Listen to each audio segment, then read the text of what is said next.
আসসালামু আলাইকুম রহমতুল্লাহ। আমরা বাজার থেকে লাউ এনেছিলাম। বাজার থেকে লাউ এনে আমরা এখনো মুরগিরে কেটে খাওয়াবো, তাই জন্য আমরা প্রথম সিদ্ধ দিয়ে দিলাম।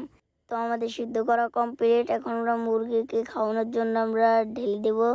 এখন শিখবো আমরা মুরগিরে খাওয়াই সিদ্ধ করে, যেন মুরগি সুবিধা করে খেতে পারে, কারণ এটি লাউ শক্ত, তাই জন্য সিদ্ধ করে নরম বানিয়ে দিলাম। তা এখন লাউয়ে আমরা ফিট মিশিয়ে দিলাম, কারণ আমাদের খাওয়ান সঞ্চয় হয়। তো আলহামদুলিল্লাহ আমাদের ফিট মিশানো শেষ। এখন আমরা মুরগিকে দিয়ে দিব লাউ কাটা। দেখেন মুরগি কিভাবে খায়, দিয়ে সারতে পারি না, তার আগেই মনে হয় চিলুবিলু করে খেয়ে ফেলবে। দেখেন, তো মাশাআল্লাহ মুরগির খাওয়া দেখে পরাণ জুড়িয়ে গেল। তো আলহামদুলিল্লাহ আমি ভাবতেও পারি না মুরগি এইভাবে খাবে, কারণ মুরগি লাউ কাটা আমি এখন ফার্স্ট খাওয়ালাম। যদি এটাতে ক্ষতি হয়ে থাকে কমেন্টে জানাবেন। তো এত সকালে আমরা ডিম উঠাই না।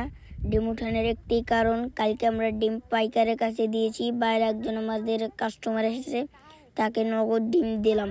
তো আমাদের ডিম উঠানো শেষ। আজকে অনেক ডিম দিয়েছে মুরগিতে। এখন আমরা কাস্টমারকে ব্যাগ ভর্তি করে দিব ডিম। এখন আমরা ডিম দিয়ে দিব কাস্টমারকে। তো আমাদের জন্য দোয়া করবেন, সাপোর্ট করবেন। আসসালামু আলাইকুম।